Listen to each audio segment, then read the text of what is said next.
نماز پڑھ رہا تھا کوئی شخص تو مجنوں آگے سے گزرا تو نمازی نے نماز توڑ کے اس کے منہ پہ تھپڑ مارا. تمہیں پتہ نہیں نمازی کے آگے سے نہیں گزرتے؟ اس نے کہا میں نے دیکھا نہیں. میں ایک عورت کی محبت میں ایسا گرفتار تھا کہ مجھے ہوش نہیں رہا. لیکن افسوس تم پر، تم رب کی محبت میں مجھے دیکھ رہے تھے. ایک ماڈل مسلمان کیسا ہونا چاہیے؟ جب رب کے حضور کھڑا ہے تو دنیا کی خبر ہی نہیں ہے.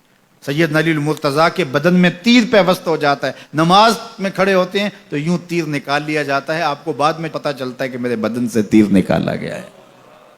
یہ ہے عبادت میں خشوع. جب اس کے ہو گئے، محویت کا یہ عالم ہے کہ اسی کے ہو گئے، کسی غیر کی طرف خیال بھی نہیں گیا. کسی اور کی طرف دیکھیں کیوں، کسی اور کی طرف تکیں کیوں، جب نظارے اس کے ہیں نگاہوں میں، جب خیال اس کے ہیں.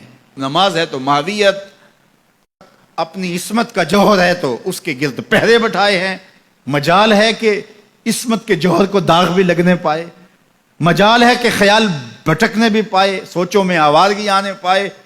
یہ خیال جب جمع ہوا ہے کہ میرا اللہ مجھے دیکھ رہا ہے، پھر بند کوٹڑی میں بھی جرم نہیں ہوتا. آپ نہیں دیکھتے کہ سارے دروازے بند کر کے بت کے اوپر موٹا کھیس ڈال کے زلیخا بولتی ہے تلک یوسف آ جاؤ نا، اب تو کوئی نہیں دیکھ رہا. کالا معاذ اللہ. جناب یوسف کہتے ہیں میں اللہ کی پناہ میں آتا ہوں. تو اس بے نور آنکھیں رکھنے والے اس پتھر کے مادو سے بھی حیا کرتی ہے، اس سے بھی پردہ کر لیا. جس کی بے نور پتھریلی آنکھیں دیکھتی بھی نہیں ہیں، تو میں اس سے حیا نہ کروں جو ساتویں کوٹڑی میں بھی دیکھتا ہے.